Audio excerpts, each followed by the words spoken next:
Hello, everyone. Welcome to week three. The focus for 542 for this week is on relationships, and it's sort of a diverse look at relationships, talking about the relationship that uh, families have.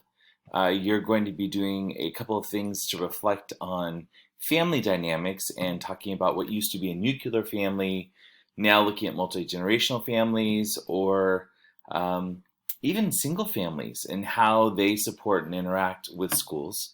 The other side of relationships is you're going to look at the relationships that teachers and school staff and the school district try and make with their community to be able to support them. Then the last part of that relationship is actually looking at the relationship a district or a school might have with the community, making sure that there's a support system built for the school, as well as being able to extend support to our students and families. So that's where we're looking at when we use the word relationship for this week, those multiple different components. So what's expected for the week? First thing is your reading and video watching, and I will be honest, there are two pieces here. I'm a little bummed that my internet is not bringing up the video, but I'll bring up the article for you. Again, the title of the article is Beyond the Nuclear Family, the Increasing Importance of Multi-Generational Bonds. And I'm going to say, especially right now through what we're going through with the coronavirus and looking at family dynamics and generations being in a household.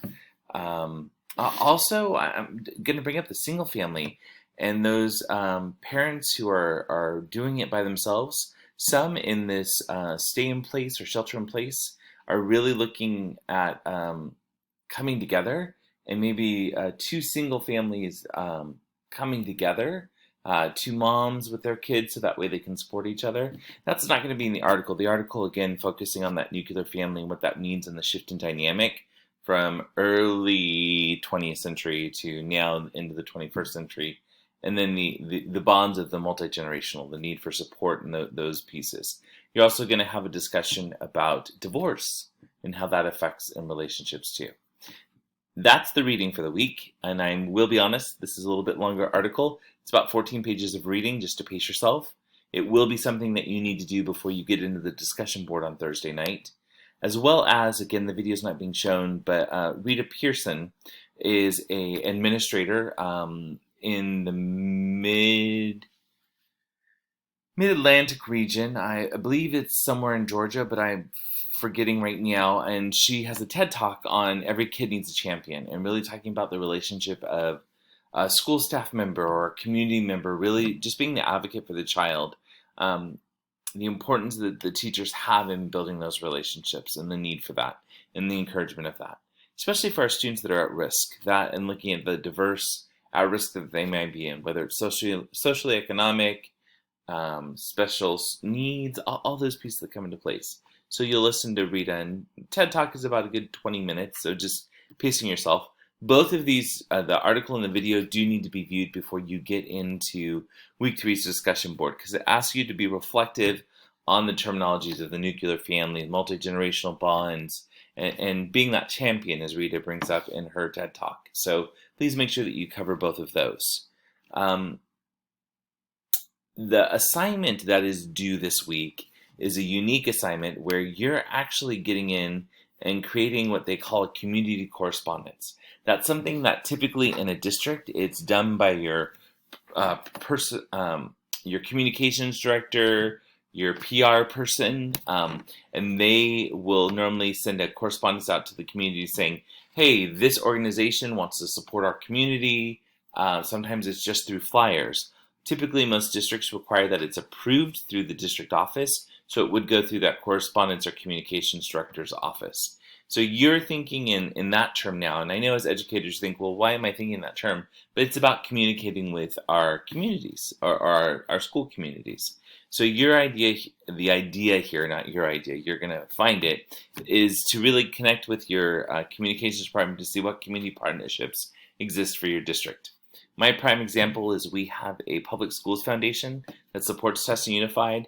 They do a lot of fundraisers, but with those fundraisers, they're going out and providing after-school sporting experiences for middle schools, They work with the local assistance league to offer dental screenings, those pieces. So assistance league could be another community side of it that you're sending a flyer or something out, but you're going to identify something um, you or your school or your district is doing to support school, community, and diverse family structures. Again, you heard me talk about the possibility of a book drive to share with students, that uh, vision screening to support and making sure that students can see when they're in the classroom. It can also be a parent education on going to college. That might be another side of it that you want to bring up, but you're going to identify it. And if it's something that your district's already doing, there's a flyer for you. That's perfect. Or it could be something that you'd like to propose and create a parent learning experience or a parent and student learning experience, whatever that is. But I just, that's what you're trying to identify.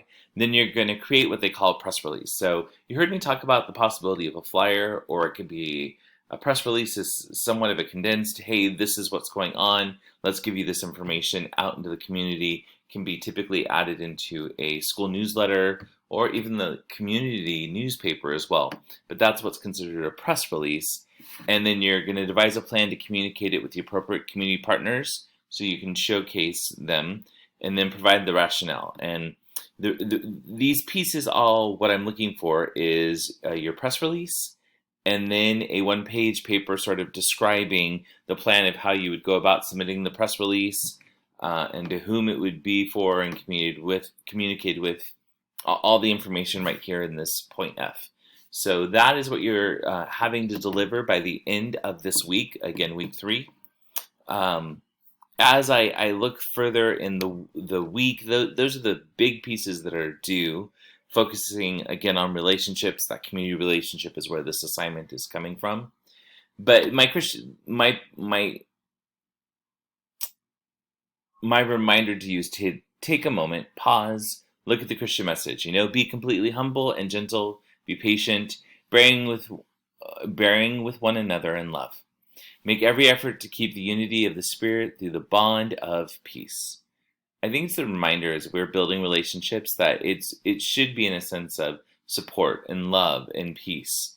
I know there's a lot in our community right now that affects us, in our nation that affects us and might not build relationships, but you want that school to be that safe place where relationships are built. Again, there's research out there that continually speaks about the importance of students feeling like they have a bond with a teacher or with a school to be successful. Just an important thing to remember. As we look ahead, after this assignment, which is assignment number 2, assignment number 3 is a sort of a reflection on between 2 different scenarios that you are going to write on a 2 to 3 page paper, giving me your thoughts, putting those pieces out. Again, that is due week 4, but it's based off these scenarios and everything you've been reading, and then what you'll read in week 4 as well that will support it. Now would also be the time to start working on assignment number 4, which is your group project. Groups have been identified in the Blackboard component. So if you just go to groups, and you're going to see mine looks a little bit different because I have multiple groups listed, but you will see your group, click on it, and see your group members. There are 2 of our groups that have 4 members, and then 3 of our groups that have 3 members, compiling us all up to the 17 that are in the class. Your group project is due to be posted by week 5 on Thursday. This is really, again, how do you support a community? What is it that you can do to support a community, to be responsive to a group, really supporting needs? Again, you don't have to try and address all your schools, but maybe you'll find commonality. Remember to use the group discussion board that is on this group page, as well as emails are appropriate as well if you feel comfortable with them. I don't know that I need to be directly in your emails, but if for any reason you're finding that you're not getting responses from group members, I do need to join those emails, and I need to be informed as quickly as possible so I can support you. So please remember, I'm talking week 5 is when it's due, but now is definitely the time to start working on that group project, soliciting from each other some thoughts on what needs to be addressed to support your school's diverse community. So that is the suggestions for week 3. Looking forward, but again, it is about relationships. So I hope as you are, I don't know for you, I know for Testing Unified, this is the week that it's the end of the school year. It's a different end of the school year, not seeing people, but still wanting to ensure that, it's a relationship that was had during this year. So building those relationships or closing out those relationships for the year are very important. I hope it's a great week. And as always, don't hesitate to call, email, text, and I'd be glad to support you in any way that I can. Discussion boards, as always, your initial post is due by Thursday.